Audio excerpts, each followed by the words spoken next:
Assalamualaikum warahmatullahi wabarakatuh. Perkenalkan kami kelompok 3 yang terdiri dari Ilham, Farhan, Sandi, Rifda, Salva, dan saya sendiri Husna. Pada kesempatan kali ini kami akan membahas mengenai Netflix, sebuah perusahaan raksasa yang membuktikan bahwa Big is powerful dalam industri hiburan digital. Selanjutnya akan dibacakan oleh rekan saya yaitu Farhan. Oke, di sini mengenai tentang Netflix. Netflix perusahaan Big is Powerful. Nah, Netflix ini adalah perusahaan streaming yang telah mengubah cara orang menonton film dan acara TV. Netflix ini didirikan pada tahun 1997. Netflix telah berkembang dari layanan penyewaan DVD menjadi platform streaming global yang dominan. Next. Yang kedua itu ada sejarah dan ide awal. Yang pertama, pendirian. Netflix didirikan pada Agustus 1997 oleh Reed Hastings dan Mark Randolph di Scotts Valley, California. Yang kedua itu ada ide awal. Netflix awalnya sebagai layanan penyewaan DVD melalui pos, memungkinkan pelanggan untuk menyewa film tanpa biaya keterlambatan. Yang ketiga, transformasi ke streaming. Memperkenalkan layanan streaming pada tahun 2007. Memungkinkan pelanggan untuk menonton film dan serial TV secara langsung. Yang terakhir, konten asli. Netflix memproduksi konten asli pertama, yaitu House of Cards, pada tahun 2013 yang menandai langkah besar dalam strategi konten mereka. Selanjutnya akan dibacakan oleh Rifda. Contohnya ada konten produk dari Netflix. Yang pertama ada modal berlangganan. Di sini Netflix menawarkan modal berlangganan tanpa iklan untuk para pelanggannya. Di sini yang dimaksud tuh jadi kalau misalnya kita lagi nonton film tuh nggak ada skip sama iklan. Selanjutnya ada konten beragam. Di sini Netflix menyediakan berbagai film seperti serial TV, dokumenter, dan juga konten asli yang terus bertambah. Dan terakhir ada rekomendasi personalisasi. Di situ Netflix menggunakan algoritma yang canggih untuk memberikan rekomendasi konten yang disesuaikan dengan preferensi penggunanya. Selanjutnya akan dijelaskan oleh Sandi. Baik, posisi produk pada produk life cycle atau biasa disingkat dengan PLC dibagi menjadi 3 tahap. Yang pertama tahap pengenalan, yang kedua tahap pertumbuhan, dan yang ketiga tahap kedewasaan. Pada tahap pengenalan, Netflix memperkenalkan layanan penyewaan DVD dan kemudian beralih ke streaming pada tahun 1997 hingga tahun 2007. Lalu selanjutnya untuk tahap pertumbuhan pesat pengguna Netflix, dan perluasan ke pasar internasional pada tahun 2008 hingga 2015. Yang terakhir ada tahap kedewasaan, di mana Netflix mempertahankan dominasi pasarnya dengan lebih dari 230 juta pelanggan di seluruh dunia, menurut data dari 2023. Next. Lalu ada posisi perusahaan pada dominasi pasar. Pengguna aktif. Pengguna aktif Netflix lebih dari 230 juta pelanggan di seluruh dunia. Data ini diambil dari tahun 2023. Lalu ada pangsa pasar.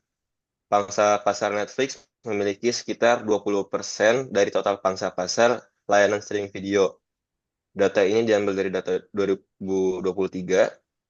Lalu yang terakhir ada waktu tonton, di mana pengguna Netflix menghabiskan lebih dari 150 juta jam untuk menonton konten Netflix setiap harinya. Selanjutnya akan dijelaskan oleh rekan saya, Husna. Baik, di sini ada pangsa pasar atau market share. Yang pertama ada pangsa pasar global, di mana Netflix memegang sekitar 20% dari total pangsa pasar layanan streaming video di seluruh dunia pada tahun 2023. Artinya, dari semua orang yang berlangganan layanan streaming, sekitar 20% memilih Netflix. Ini menunjukkan dominasi Netflix sebagai salah satu platform streaming terbesar. Lalu yang kedua ada pendapatan. Pendapatan Netflix diperkirakan mencapai lebih dari 31 dolar miliar per tahun. Angka ini sangat besar dan menunjukkan kesuksesan finansial Netflix dalam bisnis streaming. Lalu ada pertumbuhan pengguna. Jadi, meskipun pertumbuhan pengguna sedikit melambat di beberapa pasar, Netflix masih terus menarik pelanggan baru dengan konten-konten menarik. Ini menunjukkan bahwa Netflix masih menjadi pilihan populer.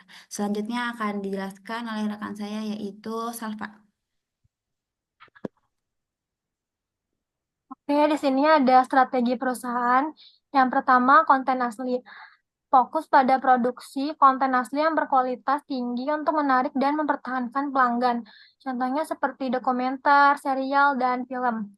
Yang kedua ada ekspansi internal. Netflix memperluas layanan ke lebih dari 190 negara dengan penyesuaian konten lokal. Contohnya memproduksi konten-konten lokal. Lalu yang ketiga ada kemitraan dan kolaborasi. Bekerja sama dengan berbagai studio dan kreator untuk menghasilkan konten eksklusif. Contohnya seperti kemitraan dengan stadion animasi. Selanjutnya akan dijelaskan oleh Ilham. Selanjutnya yaitu disrupsi terkait teknologi. Ada 3 hal. Yang pertama, streaming berkualitas tinggi. Dengan hubungan resolusi 4K dan HDR, pengguna dapat menikmati detail yang lebih tajam dan warna yang lebih hidup, memberikan pengalaman penonton yang mendekati bioskop. Yang kedua, inovasi teknologi yang menggunakan teknologi AI untuk meningkatkan pengalaman pengguna dan rekomendasi konten. Yang ketiga, akses multi-platform memungkinkan akses ke konten melalui berbagai perangkat, termasuk smartphone, tablet, smart TV, dan konsol game. Next.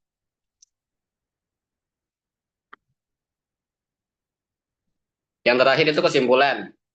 Netflix telah menjadi pemimpin dalam industri streaming dengan model bisnis yang inovatif dan konten yang beragam. Fokus pada produksi konten asli dan teknologi akan memastikan keberlanjutan dan pertumbuhan perusahaan di masa depan. Next. Oke, sekian dari kelompok kami. Kurang lebihnya mohon maaf. Wassalamualaikum warahmatullahi wabarakatuh. Terima kasih, Pak.